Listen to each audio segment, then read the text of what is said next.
Hello friends, स्वागत है आपका आपके अपने YouTube channel Sonu RBSC CBSE classes में। तो दोस्तों, हम अब पढ़ रहे थे आपके विद्युत क्षेत्र के बारे में, जिसके बाद में हमने पढ़ा था आपकी जो विद्युत बल रेखाएं होती है या जो विद्युत क्षेत्र रेखाएं होती है वह क्या होती है, और इसके लास्ट वीडियो के अंदर हमने इसके गुणधर्म होते हैं या फिर जो विशेषताएं होती हैं उसका हमने डिस्कशन किया था।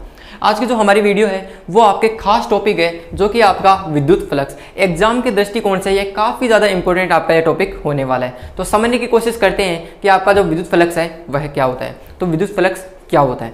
तो आपके किसी स्थान, किसी क्षेत्रफल से गुजरने वाली विद्युत बल रेखाओं को जो भौतिक राशि दर्शाती है या निरूपित करती है वह कहलाती है आपकी विद्युत फ्लक्स। ये मैंने डेफिनेशन आपके सामने लिखी है कि किसी सतह से गुजरने वाली विद्युत क्षेत्र रेखाओं या फिर दूसरा शब्द कहे जाए विद्युत बल रेखाओं को दर्शाने वाली भौतिक राशि विद्युत फ्लक्स कहलाती है। ये विद्युत क्षेत्र रेखाएं क्या होती है ये हमने लास्ट वीडियो के अंदर डिस्कशन किया था। तो आपके विद्युत फ्लक्स को अभी हम एक डायग्राम के द्वारा अच्छे से समझेंगे। तो पहले ये डेफिनेशन समझ लीजिएगा कि किसी सतह से गुजरने वाली विद्युत बल रेखाओं को दर्शाती राशि है वो आपकी क्या कहलाती है? विद्युत फ्लक्स कहलाती है। और इसे हम दर्शाते हैं आपके फाई के द्वारा, कि फाई के द्वारा अगर हम इसे दर्शाते हैं। तो पहले समझने का प्रयास करते हैं कि आपका जो विद्युत क्षेत्र विद्युत फ्लक्स होता है वह क्या होता है। तो जैसे कि हमारे पास कोई एक क्षेत्र है या फिर कोई सतह है,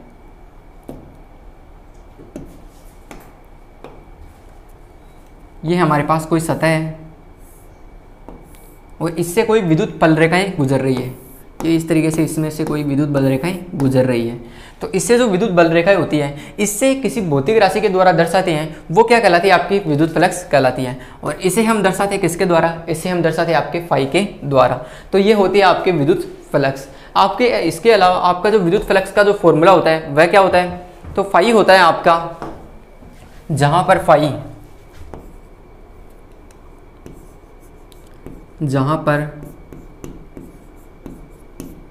phi equal to A vector dot S vector. तो यहाँ पर फाई क्या होता है? E vector dot S vector. यहाँ पर दोनों सदिश राशियों का डॉट प्रोडक्ट हो रहा है। तो यहाँ पर ई वेक्टर है वह क्या हो रहा है? वो है हमारा विद्युत क्षेत्र। एस वेक्टर क्या है यहाँ पर? वो है हमारा यहाँ पर स्थिति सदिश, यहाँ पर क्षेत्रफल सदिश। क्या है यहाँ पर? एस वेक्टर क्षेत्रफल सदिश। समझते हैं कि आपका जो क्षेत्रफल सदिश होता है वह क्या होता है। लेकिन सबसे पहले यहाँ पर लिख देते हैं कि आपका जो ई वेक्टर होता है, ई वेक्टर है आपका यहाँ पर विद्युत क्षेत्र।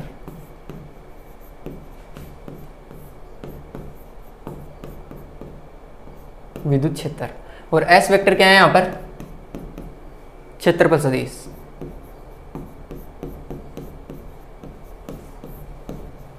क्षेत्रफल सदिश। तो अभी समझेंगे कि हमने विद्युत क्षेत्र तो हमने पढ़ा है कि आपका विद्युत क्षेत्र क्या होता है, लेकिन ये क्षेत्रफल सदिश क्या होता है इसे थोड़ा समझने का प्रयास करते हैं। कि अगर हमारे पास कोई एक क्षेत्रफल हो, ये हमारे पास कोई एक क्षेत्रफल है या फिर कोई सतह है, तो इसके लंबवत अगर हम इसके क्षेत्रफल को जिस सदिश के द्वारा दर्शाते हैं वो क्या कहलाता है? आपका क्षेत्रफल सदिश कहलाता है। तो याद रखिएगा कि हमारा जो क्षेत्रफल सदिश होता है वह सदैव हमारी सतह के अभिलंबवत होता है। तो किसी सतह के अभिलंबवत जो सदिश दर्शाया जाता है वो क्या कहलाता है? हमारा क्षेत्रफल सदिश। ये होता है आपका क्षेत्रफल सदिश क्या होता है। तो अभी हमने समझा कि आपका जो फाई का जो फॉर्मूला बनता है वो बनता है E vector dot S vector. हमने डॉट प्रोडक्ट के अंदर पढ़ा है कि अगर हम यहाँ से अगर हम डॉट प्रोडक्ट को हटाना चाहिए या फिर हम सदिश राशि को हटाना चाहिए तो यहाँ पर क्या आ जाएगा? तो यहाँ पर आ जाएगा phi equal to E S cos theta. Dot product को हटाने पर क्या आ जाता है? कोस थीटा आ जाता है। जहाँ पर थीटा क्या है? थीटा है आपका ई वेक्टर और एस वेक्टर के बीच का कोण। कि हमारे ई वेक्टर और एस वेक्टर के बीच का कोण वो क्या है? यहाँ पर थीटा बनता है। तो यहाँ पर मैं लिख देता हूँ, जहाँ पर थीटा क्या है? आपका ई वेक्टर व एस वेक्टर के बीच का कोण। ई वेक्टर व एस वेक्टर के बीच का कोण। ठीक है, तो हमने आपके ई वेक्टर और एस वेक्टर को दर्शा दिया है। इसके अलावा हमने आपका जो ई एस कोस थीटा होता है उसको भी हमने दर्शा दिया है। तो अगर यहाँ से अगर हम इसका मात्रक निकालना चाहें तो मात्रक क्या होगा? मात्रक। तो यहाँ पर इसका मात्रक हो जाएगा ई का मात्रक हम जानते हैं। आपका विद्युत क्षेत्र का मात्रक क्या होता है? न्यूटन पर गुलाम होता है। इसे न्यूटन कूलाम इनवर्स भी हम लिख सकते हैं। इसके अलावा यहाँ पर जो आपका एस है वो क्या यहाँ पर क्षेत्रफल सदिश है एस वेक्टर। तो यहाँ पर क्षेत्रफल का हमारा मात्रक क्या होता है, मीटर स्क्वायर होता है। तो बस यही इसका मात्रक हो जाएगा। तो हमारे विद्युत फ्लक्स का मात्रक क्या होता है, न्यूटन, कूलॉम इनवर्स और मीटर स्क्वायर, ये हमारे विद्युत फ्लक्स का मात्रक होता है। तो ये आपको ये फॉर्मूला और इसे किसके द्वारा दर्शाते हैं और इसका मात्रक क्या होता है, ये आपको ध्यान में रखने की आवश्यकता है। तो ये हमने दर्शा दिया है कि आपका जो विद्युत फ्लक्स होता है वह क्या होता है और इसका फॉर्मूला क्या होता है, इसके साथ ही इसके मात्रा को हम किस तरीके से दर्शाते हैं। अब बढ़ते हैं इसकी कुछ कंडीशंस की ओर कि यहाँ पर अगर हम थीटा का मान अलग अलग रखते जाएं, यहाँ पर थीटा का मान अगर हम बढ़ाते जाएं या घटाते जाएं, तब ऐसी स्थिति में हमारा जो विद्युत फ्लक्स है वह किस तरीके से प्राप्त होता है। तो सबसे पहले हम लिखते हैं कि आपका जो थीटा होता है, केस नंबर फर्स्ट,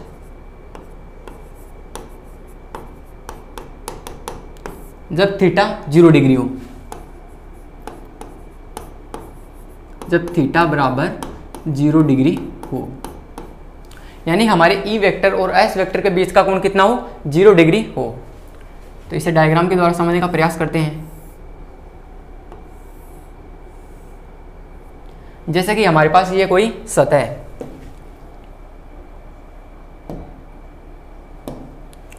और इससे इस दिशा की ओर क्या गुजर रही है, विद्युत क्षेत्र रेखा या विद्युत बल रेखाएं गुजर रही है।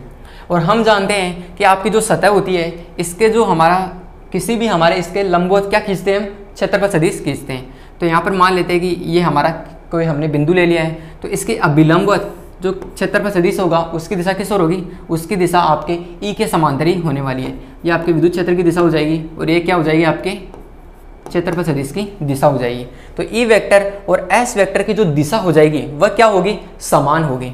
यानी कि आपकी जो विद्युत क्षेत्र की बल रेखा होगी वो भी इस तरह से गमन कर रही है और हमने जो आपकी सतह रखी है उसका जो हमारे पास क्षेत्रफल सदिश है उसकी दिशा भी इस ओर है। वो हमारे क्षेत्रफल के जो हमारा क्षेत्रफल या जो सदिश होगा, जो सतह है उसके अभिलंबित होने वाला है। तो इन दोनों के मध्य का कोण कितना होगा, 0 डिग्री होगा। तब ऐसी स्थिति में जो फ्लक्स प्राप्त होता है वह क्या होता है, तो फाई हो जाएगा आपका ई एस कोस 0 डिग्री। और हम जानते हैं कि कोस 0 डिग्री का मान कितना होता है, कोस 0 डिग्री का मान होता है आपका 1। तब ऐसी स्थिति में आपका जो फाई यहाँ पर प्राप्त होगा वो हो जाएगा ई एस, और यहाँ पर जो फाई होगा वो क्या होगा, फाई मैक्सिमम होगा। यानी यहाँ पर जो आपके फ्लक्स का मान प्राप्त होता है वह अधिकतम प्राप्त होने वाला है।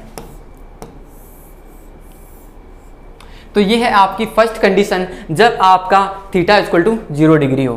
तब ऐसी स्थिति में हमारा जो हमारी सतह होती है इसके अभिलंबत आपका क्षेत्रफल सदिश होता है और इसकी अभिलंबित आपकी जो विद्युत बल रेखा होती है वह गुजरती है। तब इस स्थिति में थीटा 0 डिग्री हो जाता है और हमारा जो फ्लक्स प्राप्त होता है वो फ्लक्स हमारे पास मैक्सिमम प्राप्त होता है। क्या होता है, ई एस। ई यहाँ पर विद्युत क्षेत्र हो गया, एस आपका क्षेत्रफल सदिश। लेकिन अगर हम केस नंबर सेकंड लेते हैं, इस बार क्या करते हैं हम, केस सेकंड, जब थीटा 90 डिग्री हो, जब थीटा इक्वल टू 90 डिग्री हो,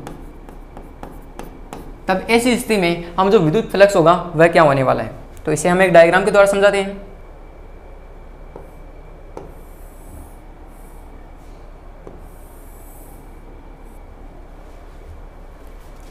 ठीक है, तो हमारी जो सेकंड कंडीशन है उसके अंदर हम लेते हैं कि हमारी जो सतह है इसके अभिलंबवत हमें इसका क्षेत्रफल सदिश खींचते हैं। तो इसका जो क्षेत्रफल सदिश होगा वो आपका एस वेक्टर ऊपर की ओर होने वाला है और आपके जो विद्युत क्षेत्र की हम दिशा लेते हैं वो लेते हैं हम इस ओर, यानी आपकी विद्युत बल रेखाएं हैं वो इस ओर गमन करती है। तब इस स्थिति में हम डायग्राम के अंदर देख पा रहे हैं कि आपके जो एस वेक्टर होगा और जो ई वेक्टर है इसकी अगर दिशा देखें तो ये दोनों एक दूसरे के अभिलंबित है। हम जानते हैं कि आपके सतह के जो हमारी एस वेक्टर होगा ये तो अभिलंबित होगा और ई वेक्टर है ये पहले से ही इसके अभिलंबित होने वाला है। तो हमारा थीटा कितना हो जाएगा, यहाँ पर 90 डिग्री हो जाएगा। तो यहाँ से अगर हम हमारा फाई लिखते हैं विद्युत फ्लक्स वह क्या हो जाएगा, ई एस कोस 90 डिग्री। तो यहाँ पर हम जानते हैं कि कोस 90 डिग्री का मान कितना होता है, हमारे लिए 0 होता है। तो यहाँ पर फाई आ जाएगा आपका 0। तो इस कंडीशन में जब हमारे पास थीटा का मान कितना दिया हो, 90 डिग्री हो, तब इस स्थिति में आपका जो फाई आ जाता है वह कितना आ जाता है, 0 हमारे पास आ जाता है।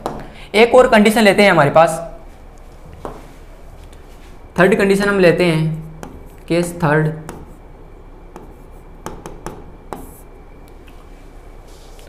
कि जब थीटा अनिर्धारित हो, या फिर कह सकते हैं कि थीटा थीटा 1 के बराबर हो, यानी किसी कोण पर है, ना तो 0 डिग्री है ना ही 90 डिग्री है, किसी कोण पर हो, जब थीटा थीटा 1 के बराबर हो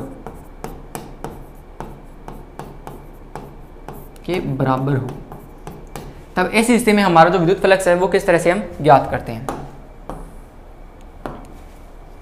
जैसे कि ये हमारे पास कोई सतह हो जाएगी और हमारी जो विद्युत बल रेखा है वो इस ओर गमन कर रही है। अब हम कह सकते हैं कि इसके अभिलंबित हम इसके क्षेत्रफल सदिश को लेते हैं।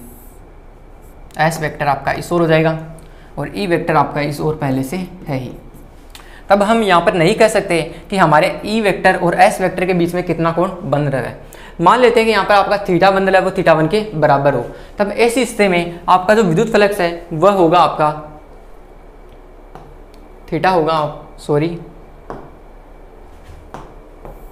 यहाँ पर जो फाई होगा वह हो जाएगा आपका ई एस कोस थीटा की जगह हम क्या ले लेंगे, इस बार थीटा 1 ले लेंगे। तो ये यहाँ पर आपका विद्युत फ्लक्स हो जाएगा।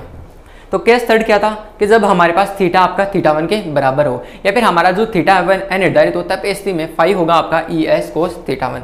तो ये हमने आपके विद्युत फ्लक्स के लिए 3 कंडीशन देखी, जिसके अंदर हमारे पास फर्स्ट कंडीशन थी कि जब हमारा जो थीटा था वह 0 डिग्री था, तब इस स्थिति में आपका जो फाई था वो हमारे पास मैक्सिमम प्राप्त हो रहा था। कितना प्राप्त होता था, ई एस प्राप्त हो रहा था। सेकंड कंडीशन है कि जब थीटा आपका 90 डिग्री हो, तब ऐसी स्थिति में आपका जो फाई है वो यहाँ पर 0 प्राप्त होता है। थर्ड कंडीशन है कि जब आपका थीटा थीटा 1 के बराबर हो या फिर किसी कोण पर निर्धारित हो, तब आपका जो फाई होगा, जो फ्लक्स होगा वो होगा आपका ई एस कोस थीटा 1। आपकी जो लास्ट कंडीशन है, जो केस फोर्थ है, वो है कि जब सतह अनियमित हो, यानी आपकी जो सतह है, जैसा कि अभी हमने जो कुछ कंडीशन ली थी इसके अंदर हमने देख रहे थे आपकी जो सतह थी वह नियमित थी। नियमित का मतलब लगातार थी, मतलब एक निश्चित थी सतह। लेकिन इस बार हमारी जो सतह है वह अनियमित हो, तब ऐसी स्थिति में उसका जो फ्लक्स है वो किस तरीके से ज्ञात करते हैं। जैसे कि मान लेते हैं हमारे पास कोई सतह अनियमित कुछ इस तरीके से है, तब हम क्या करेंगे, इसका अगर हमें विद्युत फ्लक्स निकालना हो तो इसका हम एक अल्पांश ले लेते हैं। मान लेते हैं कि हम इसका एक अल्पांश ले लेते हैं, एक छोटा टुकड़ा ले लेते हैं, और इसके लिए हम आपका विद्युत फ्लक्स सबसे पहले ज्ञात करेंगे और फिर हम इसके संपूर्ण पृष्ठ को निकालने के लिए हम इसका समाकलन कर देंगे। तो इसके लिए आपका जो हमारा क्षेत्रफल सदिश होने वाला है उसकी दिशा किस ओर हो जाएगी, इसके अभिलंबित हो जाएगी, एस वेक्टर। तो ये हो जाएगा आपका एक अल्पांश के लिए क्षेत्रफल सदिश। और आपके जो विद्युत बल रेखाएं हैं उसकी दिशा भी हम दर्शा देते हैं, उसकी दिशा हम दर्शा देते हैं। आपकी विद्युत क्षेत्र रेखाएं इस ओर गमन कर रही है, ठीक है। तो ये हमने आपका एक अल्पांश ले लिया, उसके अंदर हमने आपका क्षेत्रफल सदिश दर्शा दिया, और हमने आपके विद्युत बल रेखाएं ई वेक्टर भी हमने आपके विद्युत क्षेत्र भी हम इसके अंदर दर्शा दिया, ठीक है।